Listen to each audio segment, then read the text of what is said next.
There's a new trailer that dropped called Our Father. And I Yeah. heard it was terribly disturbing in a great way, Ooh. but I have yet to watch it. I need to check that out. Can't I wait. can hear myself. Stop Yeah, it. don't worry. Don't worry. I'm working on it. Stop it. I'm working on it, booby. Oh, Little booby boobies. boy. I'm working on it. Hey, everybody. Booby boy. Welcome, everybody. Welcome to the show. Yeah. How You're in it y'all now. doing? You're in it to win it. But girl, you better not quit it. Yeah. Yeah. Cha-cha-cha-cha. Cha-cha-cha-cha. Nah, I mean. Wait, there are only two yours? Yeah, there's three theirs. That's right. I'm glad we Don't got to worry the bottom of that.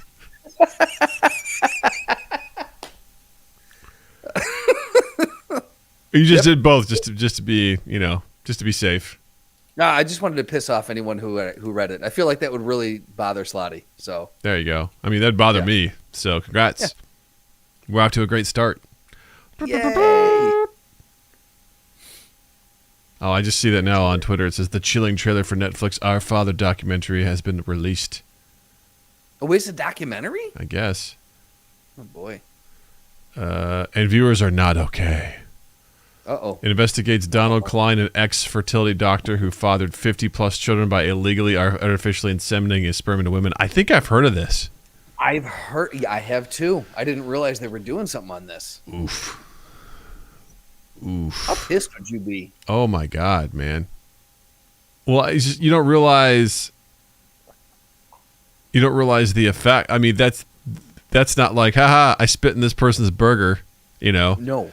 This No. is you're creating life, and you are literally fathering dozens of children. I mean I feel like that's. I'm sure they discussed this, but now that I'm thinking about it, now that I'm actually taking the time and thinking about it, like I feel like that would probably be in the realm of sexual assault, right? I mean, if you're doing it without consent, yeah, I'm sure it falls under there. So, Well, that should be an interesting documentary. wait, what? You said something about. I'm sorry. It's like the trailer's playing on mute right now, so I'm just seeing subtitles that said something about creating the perfect Aryan race because all these people are blonde. I'm like, what? Oh no. Anyway, Yeah. by blasting ropes to Waluigi porn. Yeah, there you go, Slotty. You get it. See? Slotty gets it. Yeah. But legally, there's just Blasting no crime that ropes. touches this particular act. Oh no. Does this have like, what do they call them, reenactments or what? That's the thing. I felt like because I saw like a snippet of the trailer. I didn't watch the whole thing. I feel like it looked like that's why I thought it was a narrative. I hate those kinds of. I do not want to see reenactments. I do not give a shit. Do not try to make this more dramatic. Yeah, that feels like now we're on like bordering Inside Edition. I don't need that in my life. I don't need that in my documentaries. No, I don't need it. Hard pass. No. Don't lie to me and say this is amateur porn when it's obviously not. Okay? Right. Exactly. This is a high production. Don't throw hand lotion on me and tell me you're blasting ropes to Waluigi porn. Yeah. Don't tell me that. Don't do that. Yeah. Don't do that. Don't do that. Don't Houdini me. No. Don't spit on my back and be like, ta-da, and then I turn around and you blast me in the face. Don't do that, Right. Blasting ropes in your face. Yeah, right? That's not cool. This is my new favorite thing. I haven't thought or heard of that term like that.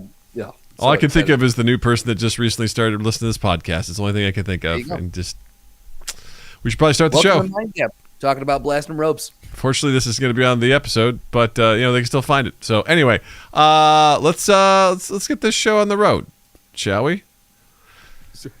Absolutely. 3, 2, 1. Hey everybody, welcome to Mind Gap Podcast. I'm Doug, I'm Justin.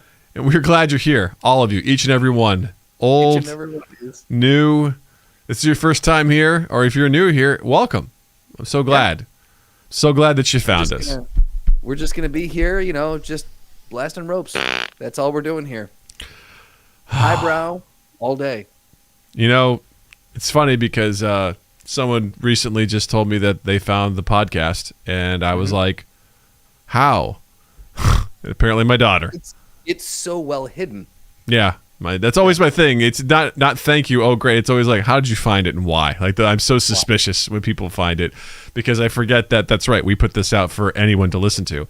But to Mr. TJ, if you're listening, I want to say thank you for listening to this podcast, and I hope you enjoy it, and I'm glad you're here. I'm super stoked to have you around, Mr. TJ. Yeah. You're cool. You're cool, dude. You're an awesome jar, and I'm glad to know you. So thank you. Did you say he's an awesome jar? Drawer. Drawer. Got it. Okay. Illustrator. That's a weird compliment. You're an excellent jar. An empty container. You contain things in yourself very well. Yes, you're very good. Way to keep those emotions bottled up. Thank you. Bottled up. It's very great. It's very good. That's why people appreciate you. So thank you. Yeah. Keep that up. Whoo boy. All right. Well, let's get through a little bit of housekeeping here. Then let's get on with the show. First things first. If you don't already know, you should come check us out on our YouTube channel, youtube.com/MindGapPodcast.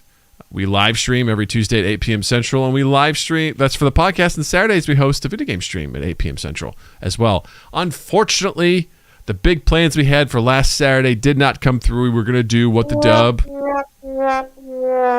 with a mighty C2, but she had a last-minute schedule conflict, so we had to change gears real fast.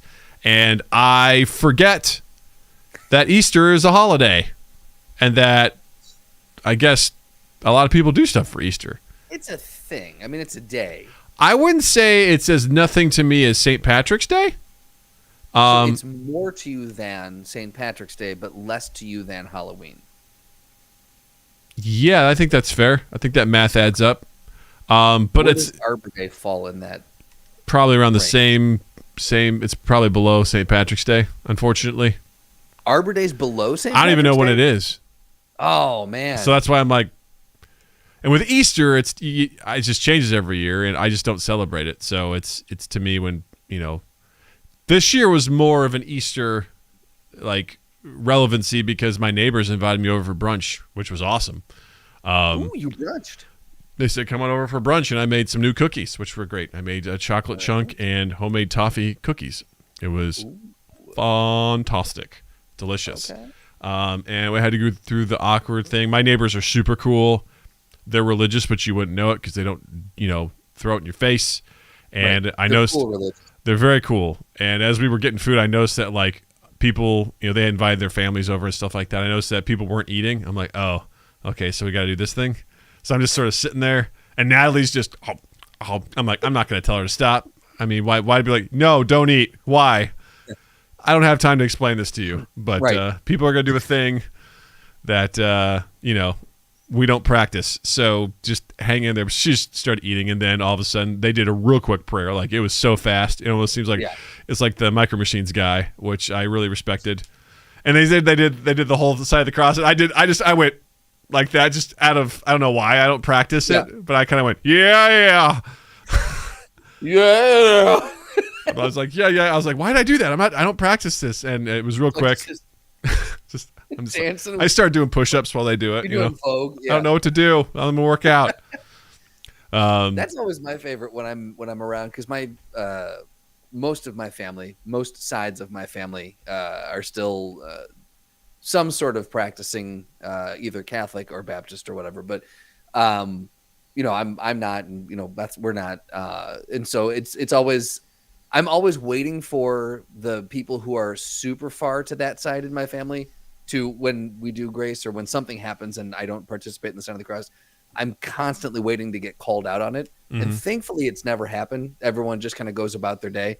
But it just, I do have that feeling of like, all right, hold your ground. You're going to be on guard now. It's the weirdest social interaction. That's the most comfortable I've felt in a long time because, like I said, my neighbors are really cool. Like, they're very respectful of us. We're very respectful of them. So, like, I really appreciate. I was like, whatever, it's totally fine. I'm going to respect them in their house. Like, it's totally cool. Absolutely, and everything. Yeah. So, there's other times, like, when you walk into a church, and I'm just like, I don't belong here. This is very weird. I don't know what to do or what to say, and there's weird paintings on the wall that make me want to make jokes. There's a statue of a half-naked guy. Like, this is weird. This is weird. It's like, don't go to the back room.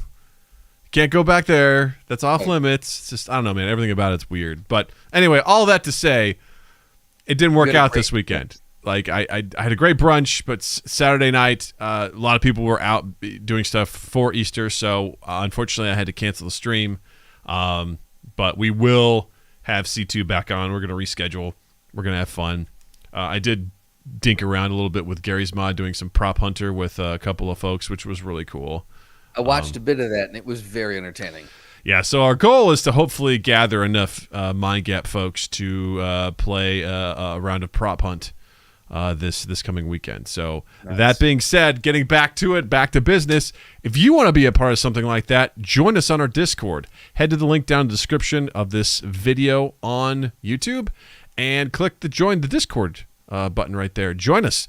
If you don't know what prop hunt is, well, guess what? We'll show you how to do it. All right, it's going to be really fun. Essentially, the conceit of it is you pretend to be an object on the map and you're hiding, and then there's someone or multiple people that are hunters, and they try to find you.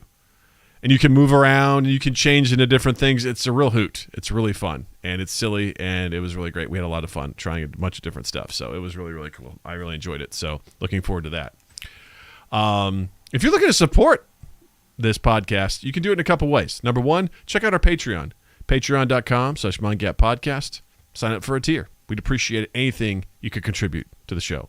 Secondly, if you're like, I don't know, man, a monthly commitment, that's kind of a lot, Doug. Maybe I'll just take some merch. Great. We have merch available at Redbubble. I almost said merch bubble. That's not correct. Redbubble.com. Type in Mind Gap Podcast, all one word, in the search box, and you will find our merch, which is great. Buy something nice for yourself. Easter just was here. Get yourself a belated Easter present. I don't know. Mother's Day's coming up. I was just say few weeks till Mother's Day. You pick yourself up. I will haunt your butt shirt. I mean, I'm sure that's great for all mothers everywhere. You know, Wonderful. Buy whatever you want from there. That's great. And if you're like Doug, times are tough. Finances. Man, taxes just came. Tax day was just here, and I owed. Man, I don't know what to do. I'm not getting a refund. Well, cool. Just head over to youtube.com/MindGapPodcast and just hit like, hit subscribe, and just hang out with us. Watch our content. That's free. That doesn't cost you a dime. Costs you a little bit of time, but hey, doesn't cost you anything. And it's super fucking helpful for us. So, you know what you get in return? Entertainment. Get entertainment. Hopefully. Yeah. Ideally, you do. Yeah. And speaking of Patreon, I want to shout out our patrons. Big shout out to Mr. Wolfslore. Big shout out to Tom McIntyre. Shout out to Richie Armour. Shout out to Zenny. Meow to you, Zenny. Shout out to Slotty Bartfast. And, of course, the almighty Crit. Thank you for your patronage. We love you. We appreciate your support. It means the world to us. And that has been housekeeping. That, as they say, is that. Scene. And scene. Housekeeping is done. It's extinct, much like dinosaurs are extinct. Yeah, man. Dinosaurs are extinct. Because I had a great... We're doing a every Friday's movie night at my house. At least it has been the last several weeks. And Natalie is super into dinosaurs right now. And I was like, well, what can we watch? And it was a toss-up between Godzilla, the one with... Matthew Broderick, obviously. No, absolutely not. When I was going through, I was like, what's available? I was going through HBO Max. I was like, what's about to leave? It's like Godzilla. I'm like, oh, we could do that. But I was like, you know what? Natalie probably won't like that one because it'll probably be pretty boring for a little bit and also be kind of scary for her. It won't be very enjoyable. So I was like, apparently the whole Jurassic Park trilogy is on there. I was like, I guess we could do The Lost World. I haven't seen that in a while. I was like, let's fire this shit up. And gotta tell you, that is not a good movie. It is way worse than I remember it being. I remember being entertained. I went to go see it in the theater. I'm like, this is cool. I was watching this time like, this movie is not good. Well, I watched the trailer because that's the only commitment I wanted to make for this conversation. And I was surprised at how many people were in it. Yeah, right. Did not realize, like, the cast was pretty stacked. Yeah. Like Vince Vaughn, Julianne Moore. What is it? The Juggernaut? The Juggernaut. Vince something, right? Or no, that's Vince Vaughn. Hold on. The Juggernaut, X-Men First. There we go. Vinny, what's his name? Vinny Jones. The hell part did he play? Vinny Jones, Jurassic Park. The Lost World, I think is what you mean. Anyway. I'll get there. We'll get there. We're going to sit in fucking silence until I figure this out. Yeah, it's definitely a movie that fails to capture the magic of its predecessor. I feel like it relies heavily on some of the spoiler alert, he was not in it. Sorry. I was like, I don't know what you're talking about. Vinny Jones was in Snatch and Gone in 60 Seconds. Thank you, Metronome. Thank you. Oh, didn't see that. Yes, Metronome. I was going to yell at Doug, but yes, you're allowed to say that. Like, fuck you, Doug. I know what he was in, Doug. I know what he's in. Thank you, Metronome. But yeah, it was just it relied heavily on some of the same old stuff. It kind of reminds me of like Jaws 2, right? Which, by the way, I love Jaws 2. Very fun movie. But it does not have the same. It does not have the same magic as the first one. And there's one particular scene that really irked me, that made me realize how much this wasn't a Jurassic Park movie. So spoilers for this film, if you're worried about it. There's a part where Jeff Goldblum, Julianne Moore, and two other guys are whatever. The conceit of the movie is there's a second island of dinosaurs where they were bred to be then shipped over to Jurassic Park. Well, this second island has kind of been left to ruin since Jurassic Park went tits up, and so the dinosaurs are just there. They're roaming. There's no whatever. It's just they are what they are. And John Hammond, the guy who was the leader of this organization iGen, is getting sort of muscled out of the organization by his nephew, and they're looking to use those animals and profit off of them. And John Hammond he turned into a naturalist. He wants to save the dinosaurs. So he sends out a small group of people to take photos to try and prevent this from happening. Well, this group, our heroes, are there. They find another group of people that are hunting the dinosaurs, trying to capture them to bring them back to San Diego, where they have an actual place where they're going to present them to everyone else and kind of bring it back to whatever it is. So while all these guys are hunting these animals and whatever, the heroes sort of sabotage their camp, and they had captured a baby T-Rex, and they took the baby T-Rex back to the place. They're trying to, mend it because they hurt it and everything like that. Well, in the process, two T-Rexes, not one, two T-Rexes attack their trailer because they want to get their baby. And this trailer gets pushed over this cliff, and it's hanging off of this cliff. And I swear to God, we spend 8 minutes, 9 minutes of intense horror, not at dinosaurs, Justin. Yeah. Not at velociraptors, not the Dilophosaurus spitting goo or anything like that. No, fighting gravity.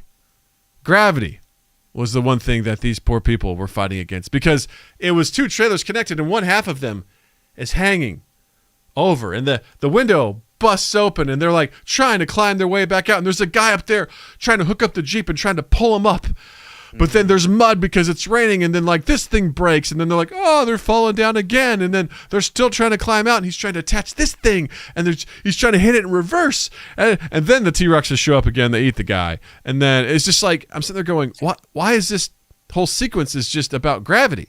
Like, you know what they say about gravity? Yeah. Gravity is time's assassin. Whoop, here's gravity. Mom spaghetti. Yeah. But that was just a perfect, and it's funny because Jill had never seen it. She kind of just was reading a book, and she looked up and she looked back at me. She goes, this movie's terrible. I'm like, yeah, it's not great. She's like, are we still in this RV that's hanging over the She was ledge? just casually watching it from time to time. Chapters. She's like, what is this? I'm like, I don't know. It's just, it wasn't good. And of course it culminates with they're bringing the T-Rex and its baby back to San Diego, and somehow, which they edit out a weird thing because the T-Rex gets trapped, or at least they put it in a holding pen, but the boat just sort of crashes into the harbor, and everyone's dead. And they've always been like... On the boat. Everyone's been murdered, eaten. Okay. And you're like, well, how do they get eaten? Because the T-Rex is in the holding area. And you learn later, like in a deleted scene, that somehow raptors got on the boat and killed the crew. Did the lock? Oh. I thought maybe raptors picked the lock and let the T-Rex out. No, but it's like, well, it's just weird that everyone was dead and we're just supposed to accept that, like, well, what killed them? We don't know. You don't care because what you want to see is a T-Rex roaming the streets of San Diego. Like, right. So at the end of the movie, when Jurassic Park 3 comes about, are dinosaurs running loose, or do they contain things at the end of this one? At the end of this one, they get the T-Rex and its baby back into the boat. They take it back to the second island. They send them back there, and they're like, these animals just need to be on their own. They don't need our help. They don't need our interference. Let them be. Yeah. That's all it was. That's how it ended. It ends with the message is what I'm hearing.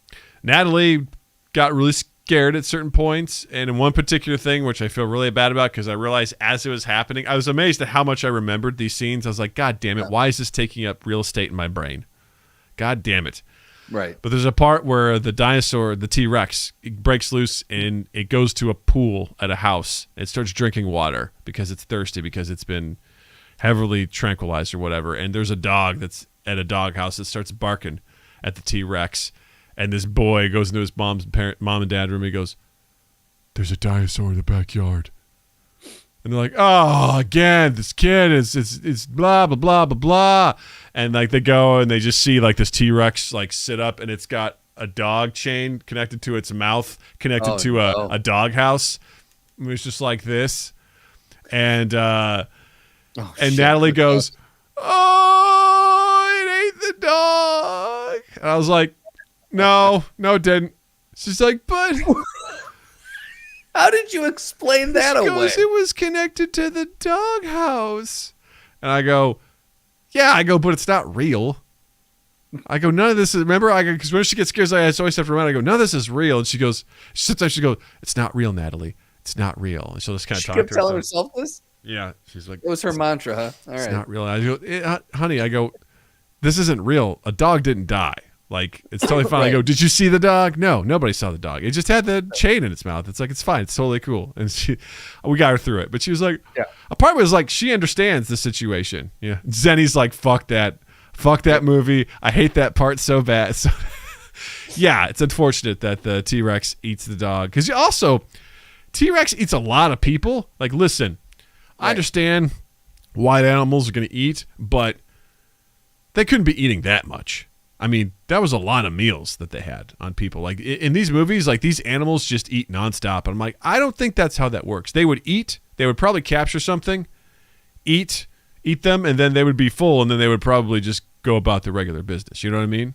Yeah, but I feel like if you look at some animals, like how much like they eat their like twice their body weight and whatever. Like some carnivores eat a tremendous amount. So that's fair. I'd have to assume that people aren't, we're not like grapes, Doug. We're not that dense. How dare you? We are 80% water, Justin.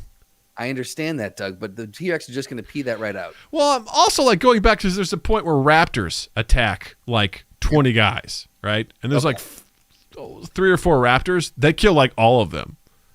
Just kill them or eat them? Well, they're killing them, but because that's one of the differentiating things in Jurassic World. In that movie, they create the Indominus Rex. Mm-hmm. And there's a very point where it's like you see a bunch of dead dinosaurs, and Owen, played by Chris Pratt, goes, "She's killing for sport." And that was like a big deal because they're like, dinosaurs don't do that because most animals don't kill for sport, right?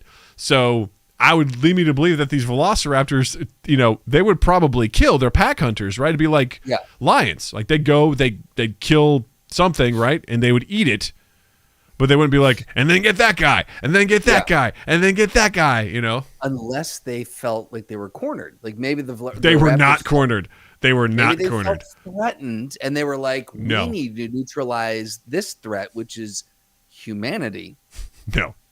I'm just saying. No. Also, that dog was an asshole. It had it coming. I'm just putting it out there. You Zenny, don't know he doesn't mean that. He doesn't mean that, That Zenny. dog was racist. All right? That T-Rex did us all a favor. Crit says, Daniel says Raptors are territorial. They are territorial, okay? Absolutely, all right? Yes. They were in the Yes, Raptor country. Yes, they were. But they slaughtered those guys. Like, the way the Raptors were just like, oh, boy, oh, boy, We're in oh, boy. Raptor country now. Right? They were like, oh, boy, oh, boy, oh, boy. We go get him. We go get him. And they were just following like this, like left and right. They were just getting murked by these Raptors. It was crazy. Zenny says, I hope a dog poops in your shoes, Justin.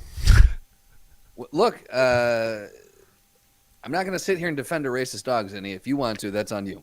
It wasn't Just San saying. Diego. You know, we know what they say about San Diego dogs, you know. Racist. Facts. Look it up. Yep. Long story short, not Consistently cut in line when it was waiting at the grocery store. you on my block now, boys, says the Raptor. That's right, Crit. That's right. Oh, Zenny says he was a good boy. You don't know. You didn't see the dossier. Only thing I'm saying is that I'm not telling Natalie there's Spielberg has an entire. Look it up online. Spielberg has an entire backstory on just that dog, and it is gross. Like it is like that dog led a terrible life. Yeah, the moral here is I'm not telling Natalie there's a Jurassic Park 3. So, because we're not doing that. All right. You're not quite there yet. I don't think any dogs die. I just don't want to watch that. I remember even in that movie, I Practical Doug, a part of him was born that day when I watched that movie in the theaters. I remember not even really looking forward to going. I don't know why I went, but I went, and I was just like, nah, I don't believe this. Not for a second do I believe this. It's bullshit. I don't believe this. So, yeah, I don't know. I'm hoping. I'm hoping to watch something else. But I do enjoy watching these movies with her. It is fun, just the movie experience. And tonight we watched Black Panther, and I've never been more annoyed with her because she asks questions like every 2 minutes. I'm like, girl, you've seen this movie. Why are you asking me questions? Like, this is absurd. Right. Whenever she sees like an adult and a younger person, she's like, is that their dad? Is that the mom? I'm like, no. She immediately assumes they're related. Yeah. It's especially... I explained to her in Black Panther, you know, who Forrest Whitaker plays, because we go to the flashback, and she even made the connection. She goes, is that the guy that was in the purple shirt? I go, yes, it was. That is the guy. So then when Killmonger and Forrest Whitaker's character are there, and T'Challa's, you know, challenging him, or they're fighting, and she's, you know, he gets killed. Like, Killmonger kills Forrest Whitaker, spoiler alert. Yeah. She goes, oh, was that his new dad? I'm like, no. We just talked about this. And she started going like really into details. Like there's an off joke about something, and she's like, what do they mean by that? What are they talking about? I go, stop it. It's not important. I'm not going to explain it to you. It was a sarcastic throwaway joke. I was like, you're getting on my nerves. I love you, but God damn it. This is why I don't go to the theater, Natalie. This is why I don't go to the theater. Well, she told me tonight at bedtime, she goes, because she literally goes, what are you talking about tonight for the podcast? I was like, well, you know, we're going to talk about Jurassic World. I go, hopefully we're going to talk about the Thor movie. She goes, when's that movie come out? I go, July. She's like, oh, I want to go see it now. I'm like, well, me too. I go, July will be here before you know it. I go, Doctor Strange is coming out before that. I go, but I don't know. I go, I'm going to go see that one first. That one might be too scary for you. And she goes, I want to go to the movie theater, and I never get to go. I'm like, we'll go. How many times has she been to the movie theater in total? Her first movie was How to Train Your Dragon 3, and she went to see Frozen 2, and I feel like she's seen Toy Story 4. So 3, at least 3, possibly 4. 3 movies in 6 years. Yeah. Yeah. Okay. All right. Our first movie was when she was 3. We took her right when she turned 3 to How to Train Your Dragon 3, and that was a really cool experience. So you said she did well with that one. Did very well. I was kind of like, I don't know how she's going to handle this. You know, dark theater, large screen, loud noises, but she loved it. She thought it was great. Yeah. It was also, there's a lot of leeway with those movies because it's a kid's movie. You know, Yeah. so if kids talk or whatever, like their parents are like, we fucking get it, you know. We get it. Yeah. I don't want to take her to a Jurassic Park movie and have her be like, "Ah!" the whole time, you know, just like chill. Yeah, it's like just chill. No, we're not going to do that yet. So I don't want her to go watch Doctor Strange and be like, Dad, what's that? Who's that guy? I'm like, listen, if you haven't seen Loki and you haven't seen WandaVision, shut the fuck up, you know? Dad, why is Patrick Stewart here? Who is that guy? Is that his dad? Why do you know Patrick Stewart? Is that his dad? Right. No, it's not his dad. He's like, I know Jean-Luc Picard. I'll be like, get out of here. We're done. Natalie? God damn it. So anyway. Speaking of Thor. Or should I say, you know, if I had prepared properly, I would have gotten that 0.7 second sound drop. That's right. At long last.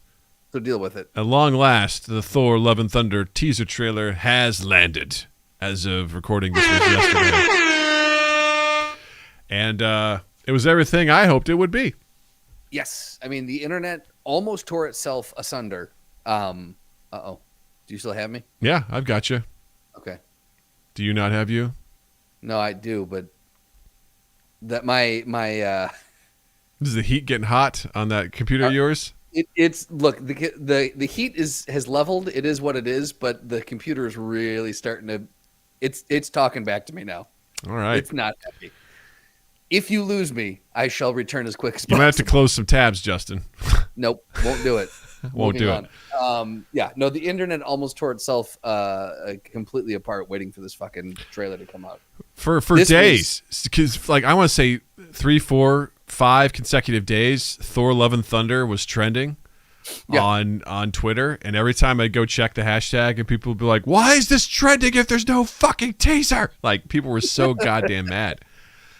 And the thing that I was so excited about is that it was on the high side, but it was a teaser.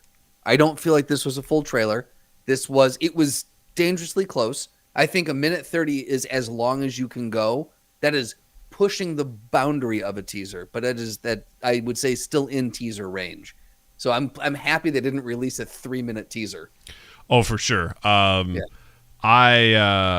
kind of had to laugh just because people are like doing a countdown like until this movie comes out. They're like, we're 95 days. 95 days until this movie comes out. Still no fucking trailer. Like the sense of entitlement that people had. Oh, yeah. To be like, we are owed this. And there was this, I think I talked about it last episode, but there was apparently they're already doing press for it. There was like a shot of Taika Waititi, Chris Hemsworth, and again, I forget, Tessa, is it Tess Thompson? Is that her name? Yes. Who plays Valkyrie? And they were, Jill has entered the chat. If anyone has any HR questions, now's the time to enter them in the chat. Jill says it's all I needed. I don't even need a trailer. I'm in. Me too.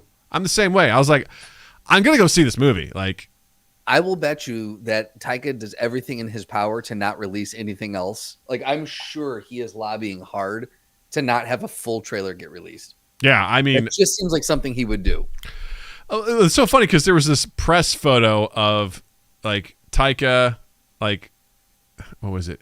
They were all holding it, doing something like someone was like doing like 2-piece signs, or whatever. That one was waving, and they're like, people were like, oh, that says like 4/18/22. That means it's that's when the or 4/11/22. That's when the trailer is going to be dropping, and then it didn't happen. And I was just like, you guys need to fucking chill out. Stop it. Stop it. These are the same people that go frame by frame and break down, like what's in the trailer. Because, dude, out of a 1:30 trailer, like hours after it was posted, I was on YouTube and there was 10-minute plus breakdowns of the trailer.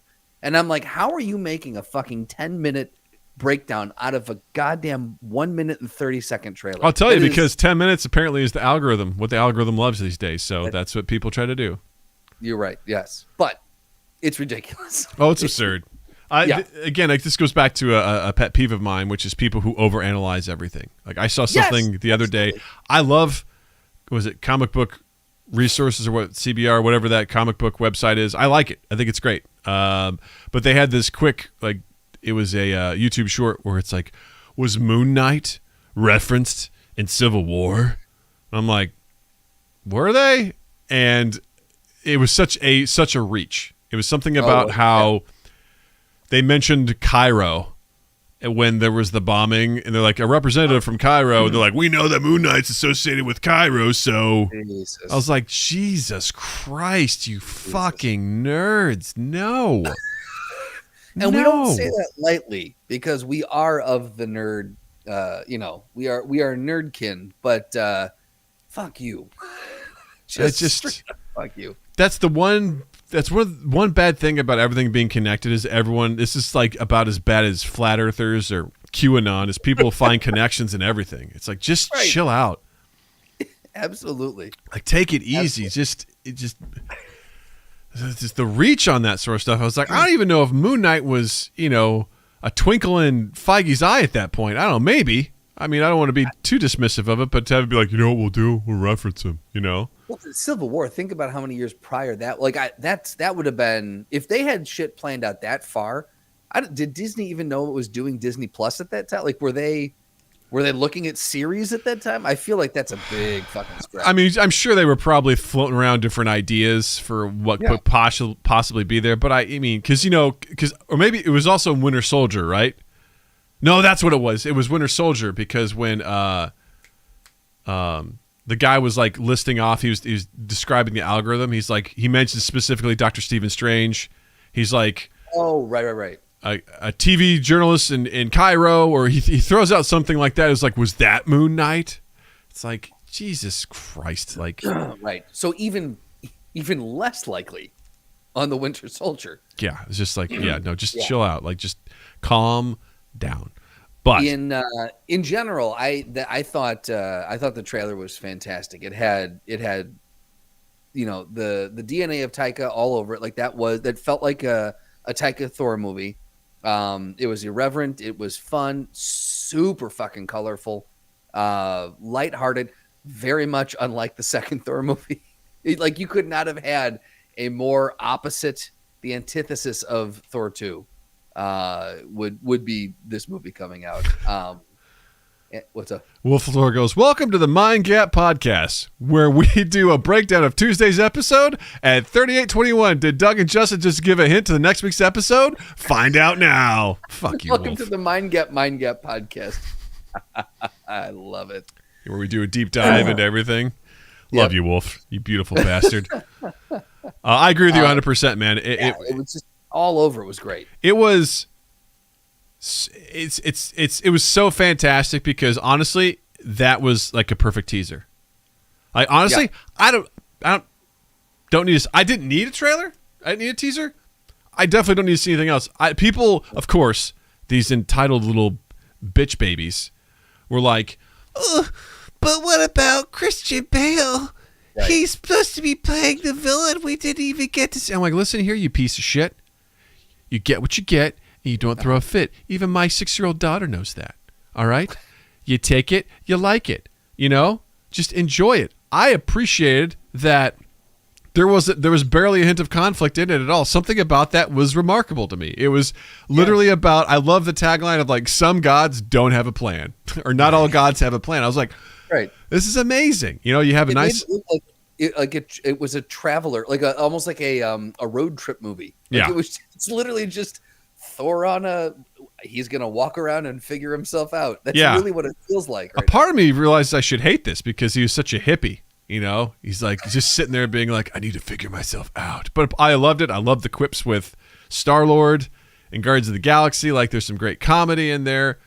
It's awesome. And Jill goes, if you're not worried about Christian Bale, then no one needs to be. Thank you, Jill. She just says, you love some CB. You're goddamn right. Cock and balls all day, all night. Doug is a Christian Bale simp, is what he loves him some Christian Bale. That's right. I'd let him scream at me for walking in his eye line on set. Which, by the way, I think he gets a bad rap on that situation. I think that was really out of context. I think it was really out of context. That whole thing where he did Terminator Salvation. Allegedly, from what I've read as well, he had a conversation with that guy earlier, like 1 or 2 times earlier, about not walking in his eye line. Okay. And the guy did it again, and then he finally lost his shit. And he's like, God damn it. We talked about this. Stop walking in my eye line. Slotty goes, if you freeze it at 22:21:06, you can see the sweat on Doug's brow from the shape of an M. This is clearly a nod to Mephisto. The amount of Mephisto, people just have a boner for Mephisto and all this shit, man. They want Mephisto to be there, you know? Why is everyone so hard up for Mephisto? It all started in WandaVision. People thought the bad guy in WandaVision was Mephisto. Book, right?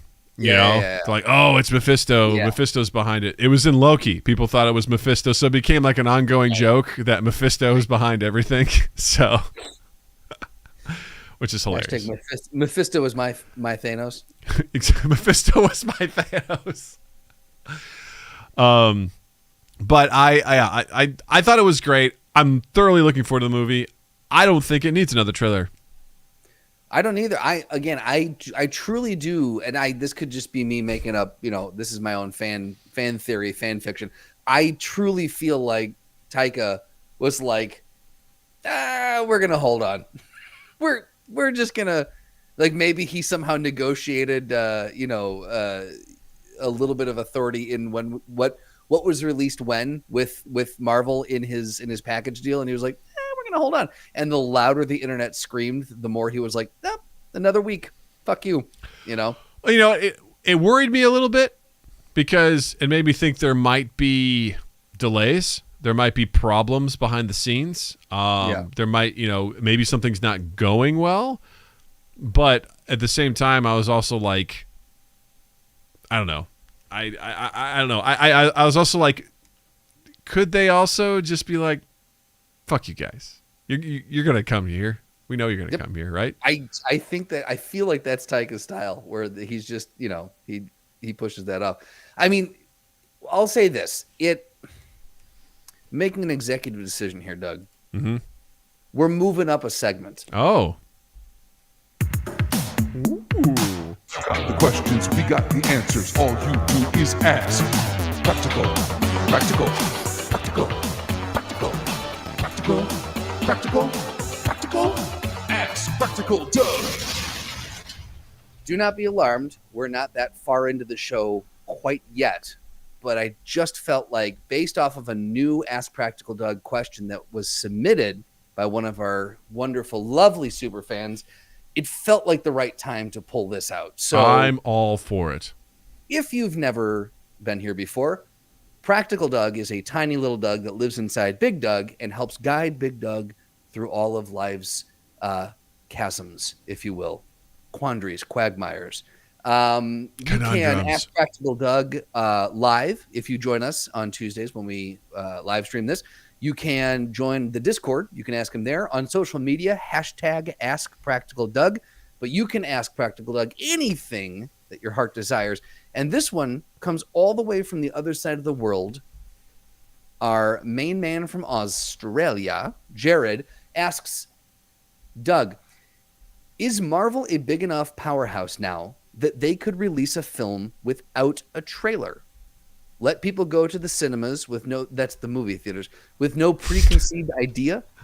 Has Marvel proved their worth, or are trailers still necessary? This is very apropos to what we're talking about. That's a really good question, Jared. Thank you for asking. I would say the practical side of me is no.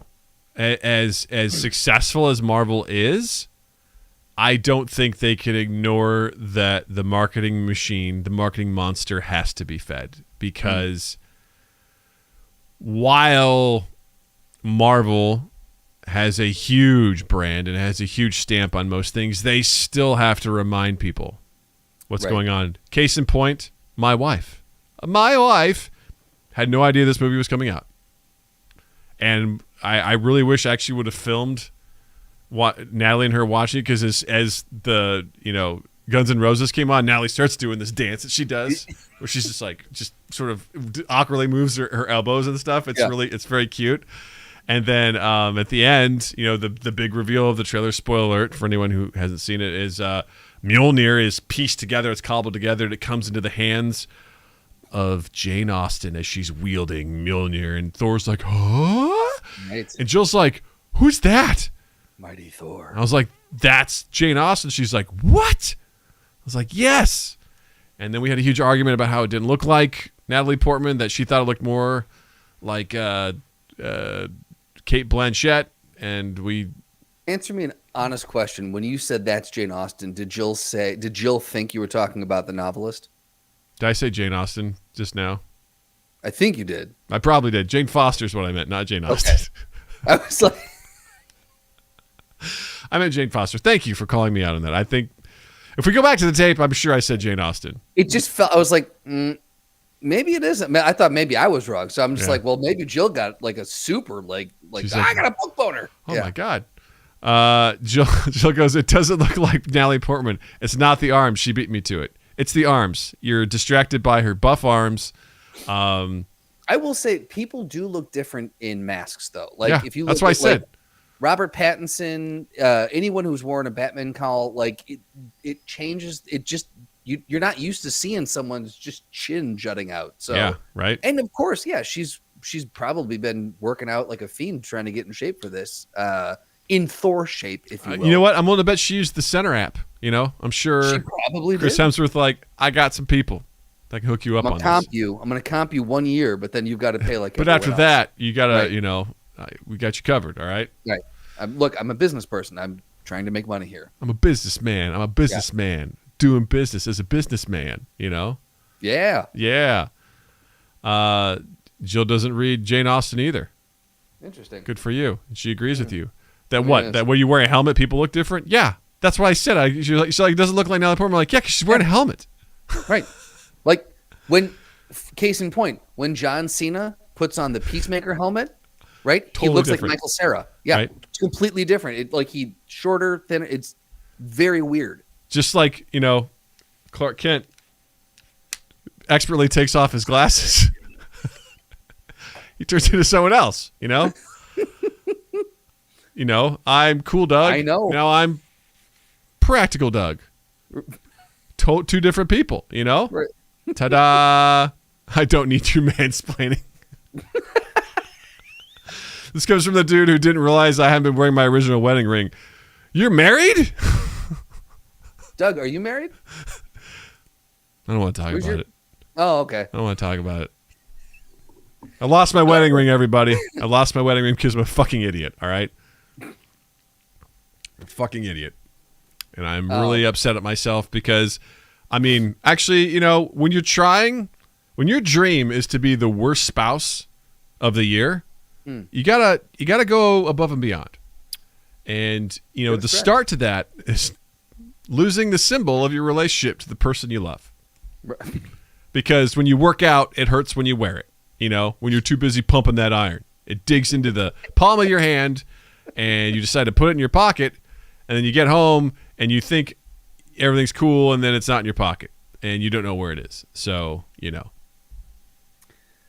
You saying Clark Kent reminded me of I was trying to search the conversation. I cannot remember if it came up on here, Bully, then let me know. But someone had brought up the idea of what if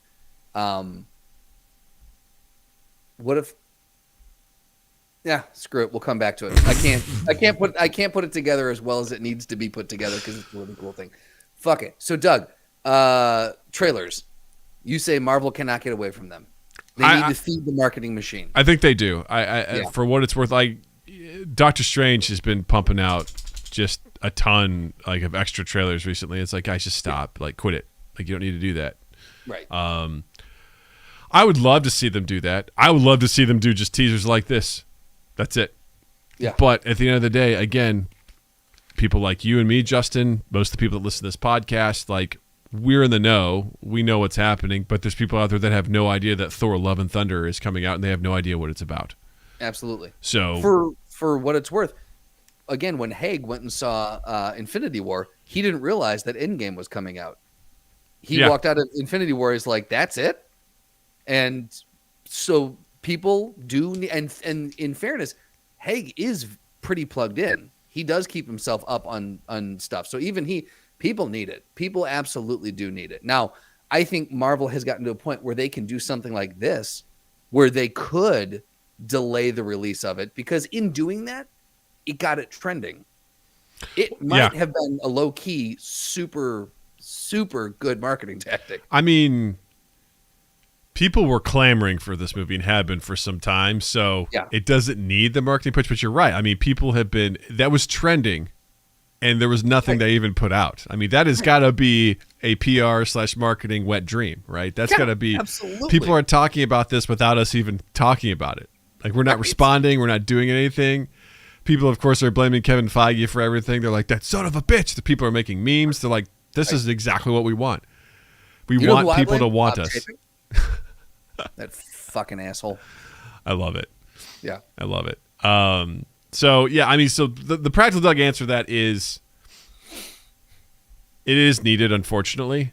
But I would like to see them be more creative with what they're doing. And Marvel has taken a lot of chances with things. I like them to see it take some chances with their marketing, with what they're doing. And this is, I think, a good step. Okay. Now, if come, May into June and July, we get 3 more trailers, I'm going to be pretty pissed. Because I'm like, I don't need it. I won't watch them. I'm making a vow right now. I won't watch the other ones. I don't need to see it. I'm in it to win it. Like, let's go. If they are doing the God Butcher route, I'm already sold. I loved that comic book storyline, and I'm in it. Like, let's do it. I can't wait. Yeah. I don't need to see anything else. I'm definitely taking the Jared approach here, which is don't show him anything else. Just bring me that movie. I'll be there, man. I'll be there to see it, and I'm good to go. I would like to be more like that, where Jared just pretty much just is like decides he's going to see a movie and doesn't watch anything for it and just loves to be surprised. I have to get a glimpse of something. I have to. I'm just too curious. Like, I want to know. But this, to me, I was really good with Endgame. I watched the teaser for Endgame, and I was like, no more. Yeah. Now, it's probably the worst one to do that on because they didn't show you shit about that movie anyway in any of the trailers because they're like, fuck you guys. Like, you're going to come see this one. So anything we show you is going to be in the first 10 minutes. So, if you're invested up to this point, you're coming. Yeah. Literally. I made a vow that I was going to try to be more like Jared. And I was like, I'm phase 4. I'm not going to watch any and I immediately broke that because I'm just a trailer hog. For some of them, I do kind of need it. Like, I needed to see what Doctor Strange was going to look, because I was so intrigued about the tone of it. Because they're like, this is kind of going to be like a horror film. And, Sam Raimi's directing it. I was like, okay. What's up? Show me what we're working with here. Like, I'm in it. Like, I don't need to see anything else. Whatever else they've released, I'm like, I don't need to see any more footage. I'm good. Like, I'm sold. I'm in it. I'm gonna need to see some sort of trailer for the next Ant-Man movie. I will need to see something for that. Uh-huh. Black Panther. Are they filming that? I don't remember when it's coming out. Okay. I used to know these release schedules like the back of my hand, but I don't anymore. But Ant-Man Quantum Mania 2023 apparently is when it's coming out. Okay. Because they're having 3 come out this year, right? It's Doctor Strange, Thor, and Marvel movies upcoming. It's not Guardians, is it? Black Panther, awesome. Apparently. Wakanda Forever. Oh, okay. Gotcha. It's coming November. In November. Metro goes Morbius 2. Ah, yes. The one no one understood that we needed. Right. Again, that movie. That poor movie.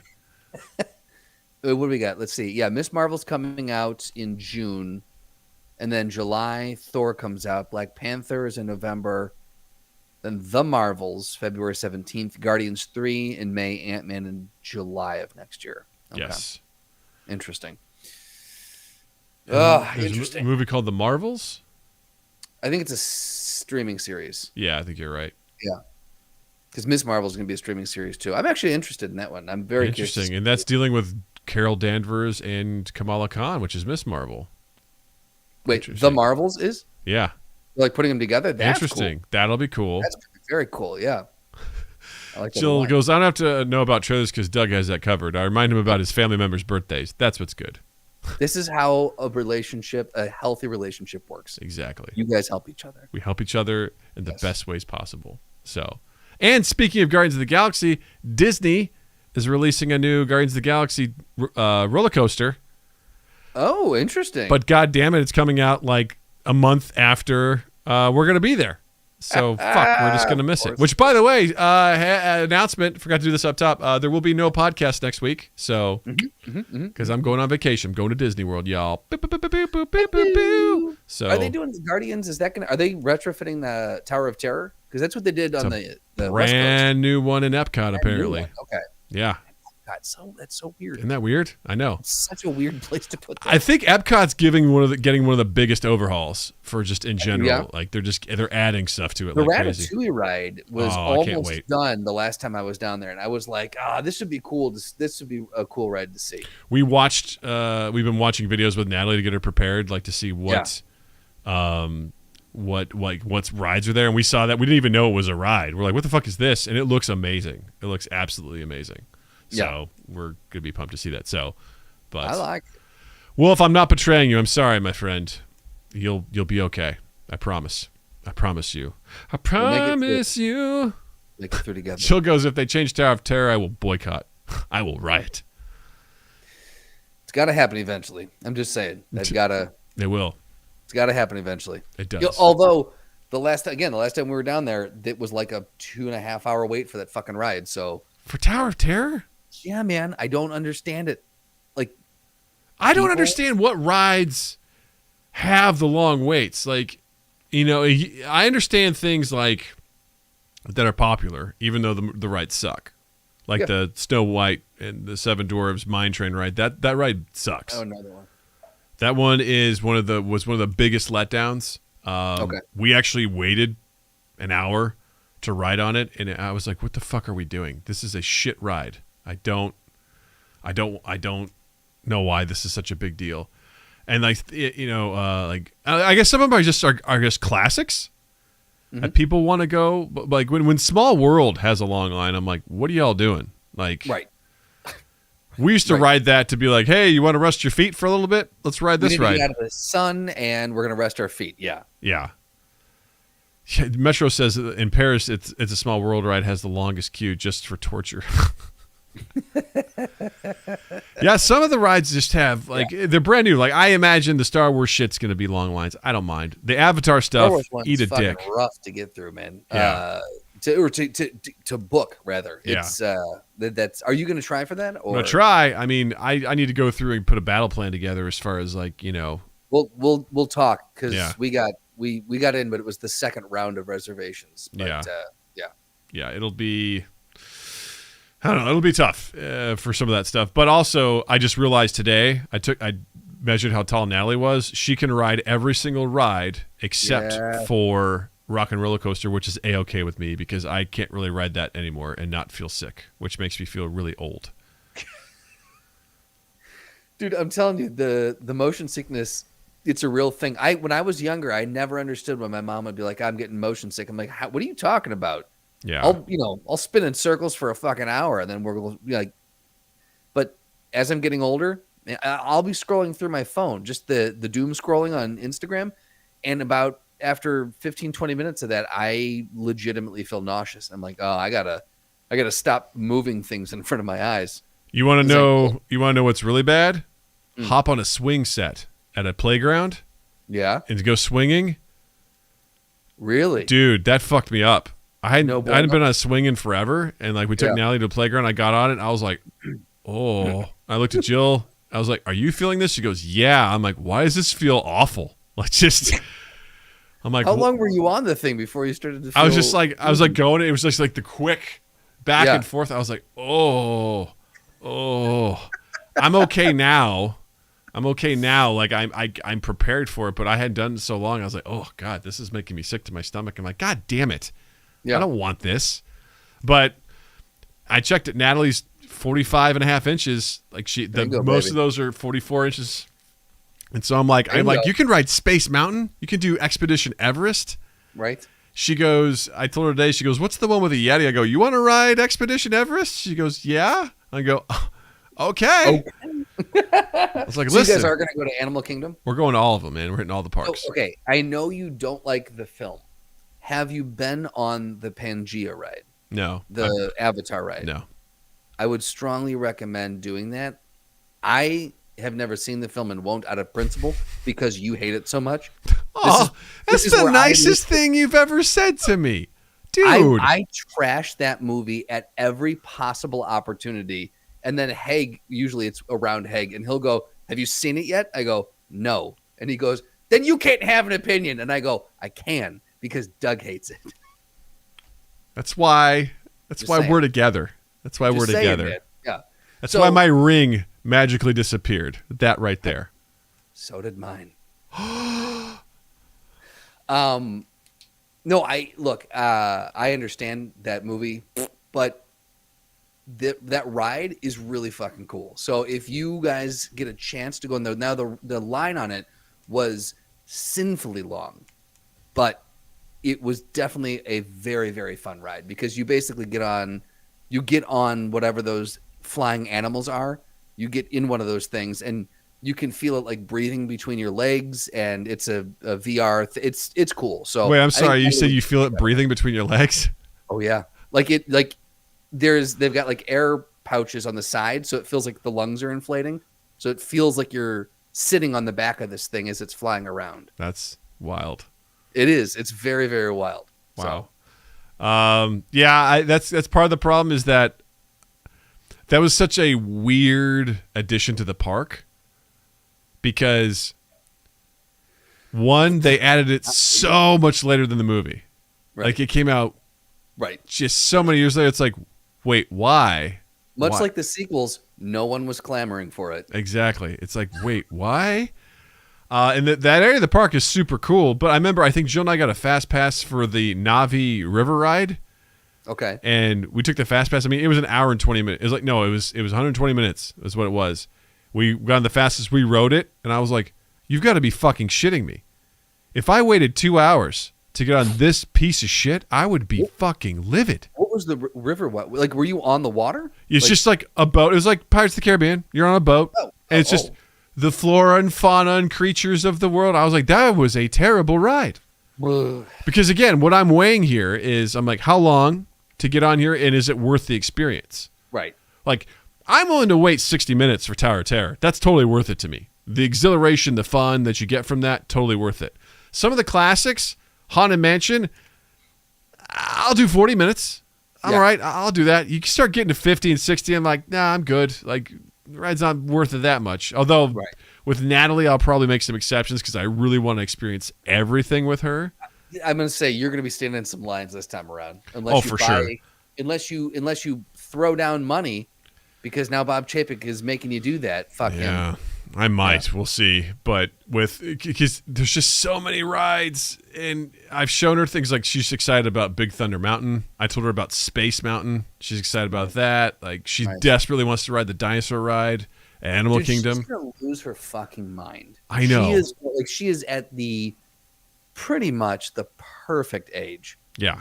Just like to just get lost in the magic of the place. Yeah, she's going to get lost in the sauce. Like, and I think that's what I'm looking forward to the absolute most is just watching her experience this because this is going to be brand new. She went there when she was 18 months old, has no recollection of anything.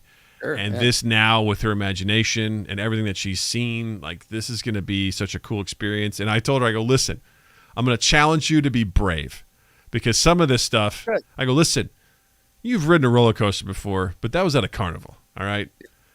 This is going to be a much more interesting roller coaster ride. So I'm going to challenge you to be brave because right now she's like, will you ride on it with me? I'm like, fuck yeah, I'll ride on it with you. Yes. Yeah. Mom and I will both ride on it with you. Like, for sure. We're going to be doing this. But nope. Good luck, kid. Yeah, have fun.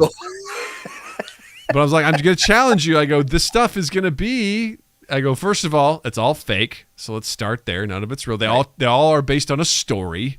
Yep. You know, and the story isn't real, but, you know, just know that it's all for fun and it's going to be totally fine. I go, but some of these things, like I go Space Mountain, I go, it's in the dark. Like the idea is that you're going into space. So it's a roller coaster in the dark. You're going right. And it's in a vacuum. So you can't breathe the whole time. It's cold. And if you stay in there too long, you get radiation sickness and die. So good luck, but be brave. Be brave, little one.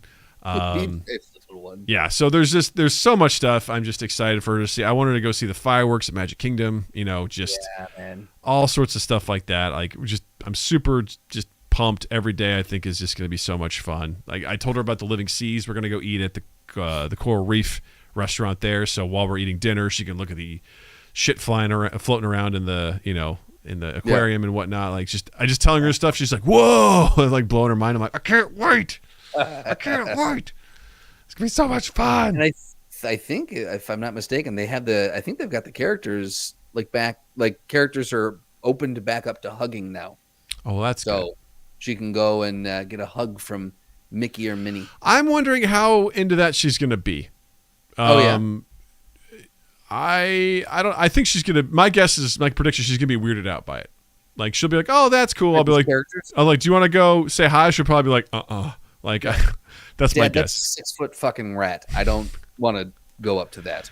My guess is that she's going to be a little, she'll be happy to look from a distance, but if we say, do you want to go do it? She'll pull a classic Doug and be like, no, I don't want to, even though maybe deep down she does, but she'll probably be kind of scared and it'll be fine. But what will be really interesting is if she sees a princess, especially if she sees Rapunzel's one of her favorites. I was going to say which one. Yeah. So Metro goes, I got hugged by Pluto when I was 30 and I was so happy. I was like, yeah, spice dude. Of life, man. That's a spice of life. I remember it was one of the ones Jill and I went to, and I think it was Donald Duck came by, and maybe I was with my mom. When I was a kid, I apparently really loved Donald Duck. And, there was an old friend of yours, Justin, who at one point in time you must have mentioned that you like bacon, and ever since that point, they always got you bacon stuff. They were like, oh, this is the guy that loves bacon. Yep. Forever, Mom's like, you love Donald Duck. I'm like, okay, I did. But she goes, look, it's Donald Duck. I'm like, okay. Like, yes, at one point in my life, I liked Donald Duck. I don't think about him ever. Right. He's not on my mind. But she's like, I don't black ropes to Donald Duck. Remember it? Okay, whatever. But anyway, so Donald Duck was there, and it's like, hey. I went and shook their hand, and I realized, like, the hand was so small and dainty. I'm like, this is a lady in here. Like, just, it was such a weird, I'm like, hey, Donald. And I was like, ooh, I don't know. This feels strange. I don't know. Put her there, Donald. I was like, yeah. As an adult, where you're like, what's going on. It's kind of weird, Yeah. And fortunately, most of the time, like those folks are so good at acting that they roll with it really well and whatever. But those characters aren't supposed to talk, so they're just kind of like,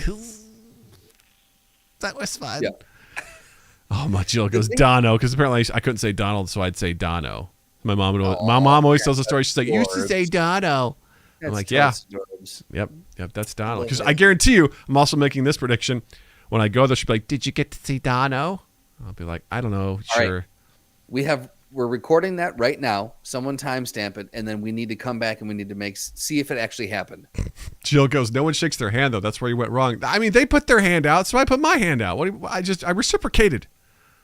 They put their hand out, you slap it away, and you demand a hug. That's how that transaction goes. You slap it away and then boop them in the crotch. Boop. Right? And you push them into a trash can. You bully them. Yeah, you slap their hand away and you bully them for trying to be nice to you. Oh, my God. The American way, man. $50 if you go punch the waiter right now. And they're just like, and they punch.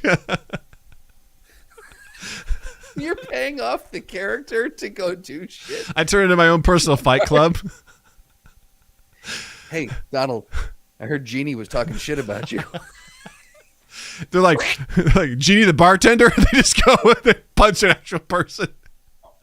They take their head off like, Jane! Fuck you, Jeannie! I told you don't bring our personal shit here. I fucked you once, but that's it. Keep my wife's name out your motherfucking mouth. Oh, God, yeah. Oh, my God. Speaking of Disney characters fighting each other. Welcome to the Throwdown. We made it. We did it. We made it. What do we got here? Boy, this is an interesting combo. Wait a second. I feel like this was teased very early in the episode. I suppose it was. Yeah. Blasting ropes. All right. You got that drum roll ready? I do. I'm sorry. I'm opening things and my computer is battling the CPU versus the amount of fucking ads that are popping up. Yeah, on these sites. websites are rough, man. They're so rough. They're so ad heavy. This week's throwdown is Wario versus Earthworm Jim. What an interesting Very combo. interesting. Yeah. Because first things first, Earthworm Jim has a fucking gun. I'll tell you that much. Well, yeah, Wario's got 2 guns. Boom, boom.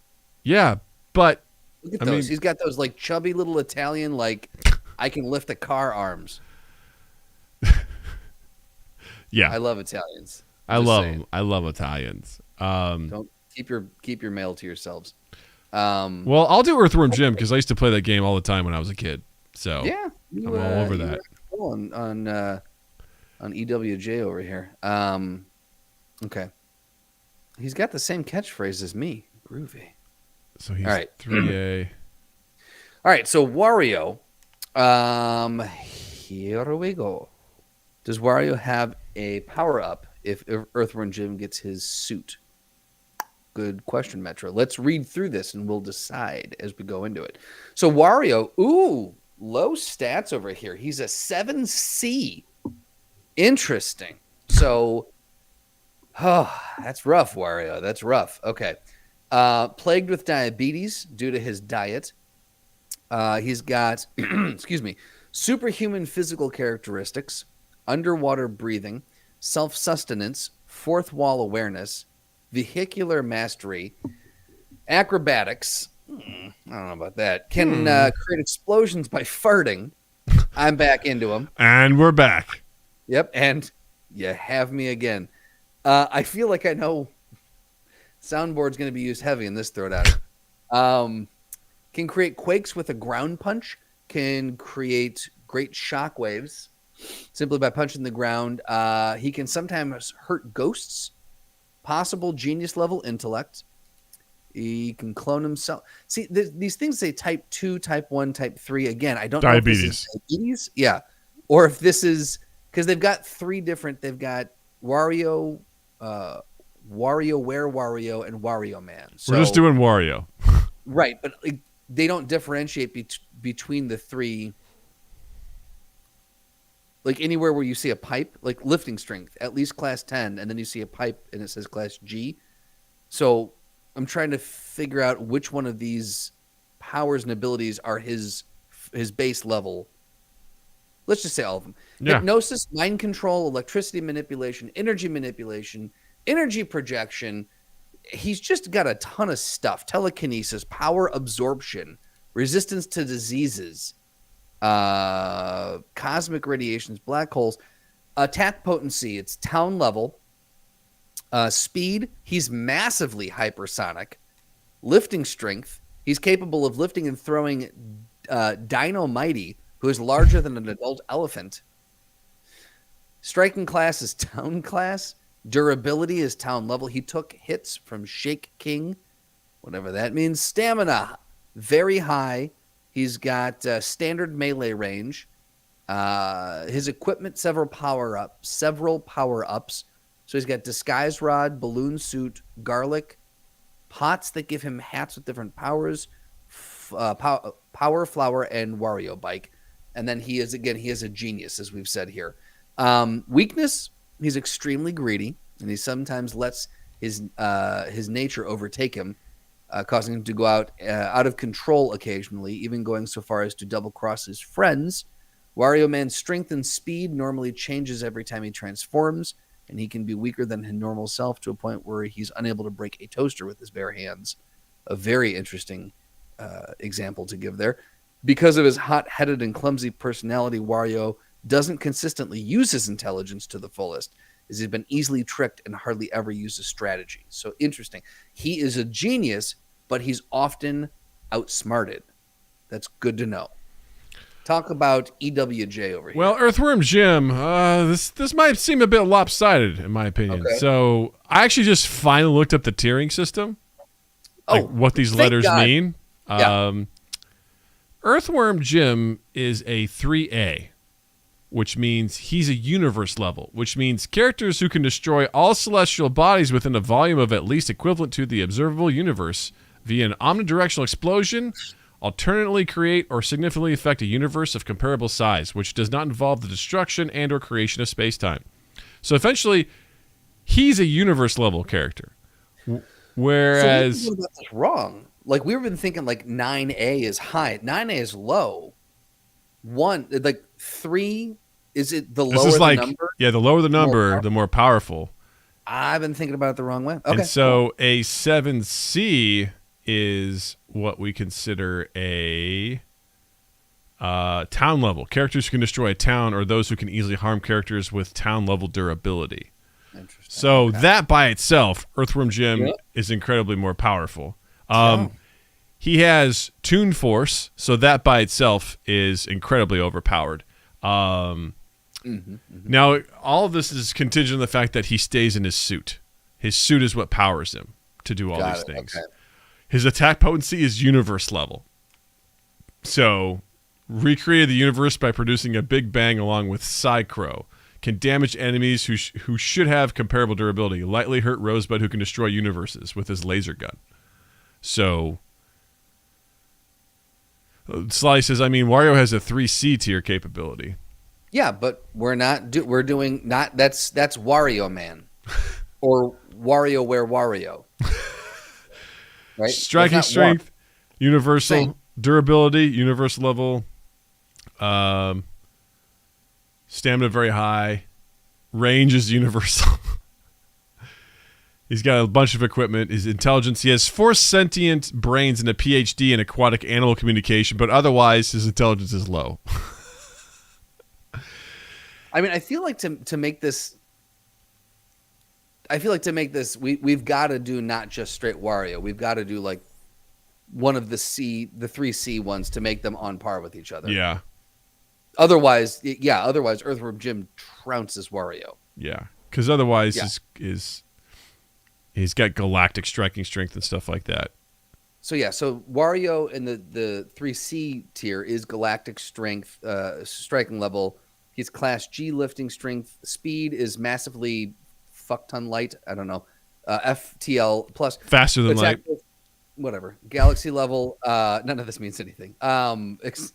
He's still genius. So yeah, he gets up to the same levels basically. Jill goes, "This is fascinating. You have no idea, Jill. This is why you come here. All right. This is why you come to the experts. Well, again, I'm going to say this much. Jim comes to the table with a massively powerful gun. All right. Okay. Now, Wario may have abilities, all right, depending on what flower pot he puts on his head, right? But Earthworm Jim comes with a fucking ridiculous gun. Mm-hmm. So, I mean, plus you got Toon Force in there. I think, knowledge be damned here, intelligence be damned. Earthworm Jim is going to shoot. He's going to shoot hard, and Wario is going to cease to exist. I think that's how this is going to go. Especially because his durability, universe level, he tanked a Big Bang, is what it says. I mean, a Big Bang happened, and he survived it. He tanked hits from Rosebud, who was said to be the strongest creature in all creation and was said to be able to destroy the entire universe numerous times, and nearly did, and he took a hit from that creature. I don't think Wario has that at his disposal. Well, he has power absorption. Most of his enemies' attacks end up giving him his forms. So, he could absorb the Big Bang gun. Honestly, it does sound like Earthworm Jim is way outpowered, or just outpowers Wario up and fucking down. Like, even if we put Wario's 3C level powers against Jim, the Toon Force says a lot. I mean, I feel like the Toon Force is going to be a thing, but yeah, I feel like Earthworm Jim, if he's got a suit and his gun, which why wouldn't he, right? Like if these two are just meeting on the street and they engage immediately in battle. As they are, Earthworm Jim probably is going to have his suit and his gun on him. Agreed. Would be my guess. Probably doesn't travel without those. No, because otherwise he's just a worm. So yeah, exactly. Now you get him out of reins and he gets stepped on. Now you get him out of that suit, he's fucked. But I don't think that's going to happen. So I'm not yet. So I feel like we got to call it for. I also. No, not yet. No, it's like that's good. Jill makes a good point. Wario is a schoolyard bully. You stand up to him and he shits his pants. I agree. Earthworm Jim is a goddamn hero. So you can't argue against that. That's facts, ladies and gentlemen. Heroes be winning. Heroes be winning. Yeah. Well, that was fun. That was excellent. Thank you all for hanging out for that. That's actually one of his attacks. Eating his pants. The Wario waft. Well, it's like Rafi always used to say, if they attack you, just shit your pants. That's right. Yeah. Metro, I did love the Earthworm game. I did too, man. That was a weird fucking game. But I played that a lot growing up on the Super Nintendo. So, Justin, what do you have to recommend this week? So on Netflix, there is I was going to recommend Jurassic Park Lost World. But there's the second one, right? Yeah. You originally put Jurassic World, which was not the same movie. Yeah, well, again, none of this matters. I'm going to recommend, there's a stand-up special on Netflix. Dave Chappelle produced it, and it is it's an old school comedian who Dave, I think he was talking about, used to look up to, gave him a ride one time, kind of was pivotal in shaping Dave's career. Earthquake is the comedian's name, and the name of the special is Legendary, and it's a half-hour special, and it's fucking hysterical. This guy's an old school comic. He has the audience roaring from the minute he steps on stage, and he doesn't let up until he steps off stage.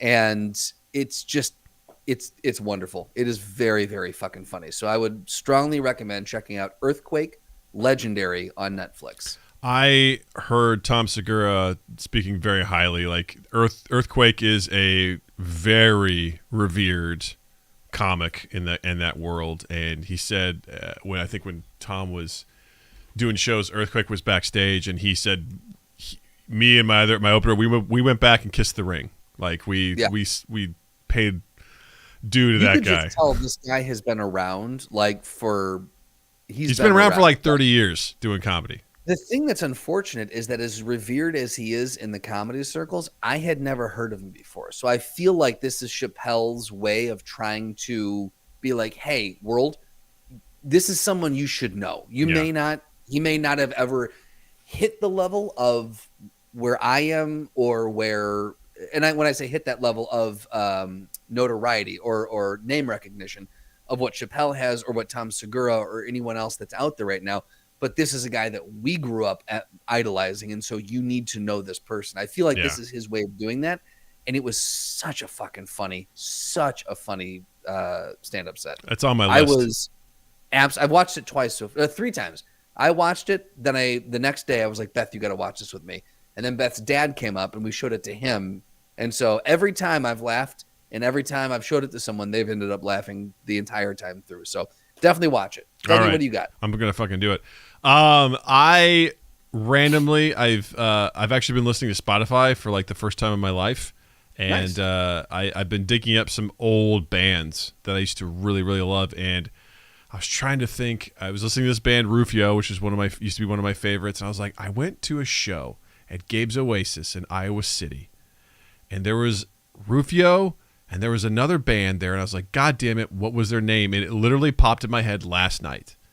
And nice. It's called, the band's name is Over It, and their album, Timing is Everything. I listened to the shit out of that CD when I was in college, and I went back and re-listened to it. That shit holds up. It is so good that I highly recommend it to you. If you're looking for a particular song, Wrong Way. It's so good. Check it out. It's definitely punky sort of stuff, but it's really, really good. Check out the album. The band's Over It. Timing is Everything. I don't think they're around anymore, but it was really fun cracking that bad boy open and going through it all again, which is awesome. And Metronome, I have not seen Hit Monkey. I did see a trailer for it, but I have not seen it. And Jill gets it. Rufio. Ha! Yes. Yes. All right, gang. Thanks so much for listening. As always, please be sure to check us out on all of our social medias at MindGap Podcast. Be sure to check out our YouTube channel, youtube.com/MindGapPodcast. Hit that like and subscribe button. If you want to check us out live and be like the cool people like Slotty Bartfast, Jill, Metronome, Wolf's Lore, Zenny, all the cool people that hang out here, check us out Tuesdays, 8 p.m. Central Time. That's when we record the podcast live. Also, check us out on Saturdays at 8 p.m. Central, where I host a live video game stream. This Saturday, God willing, if we get enough people, we're going to be doing a prop hunt game. It should be a real shit show. It's going to be real fun, real silly. Hopefully, we get the folks that we need to do it. So check us out on all our social medias, and don't forget to check out Justin as well. On Instagram and Twitter at Justin_Michael, spelled Mikel. It's the fun way of spelling it. And while you're in the online realm, check us out on all the places where you can find and consume quality podcasts. And leave us a review, rate review. All those things that we ask you to do means a ton to us. And then 2east8th.com, and keep an eye on all of 2 East 8th's medias, social medias, and medias, whatever. All the medias, you sons of bitches. All the medias. All right, gang. Thank you so much for hanging out with us. And remember, no podcast next week, so keep it in your pants until then. Be safe.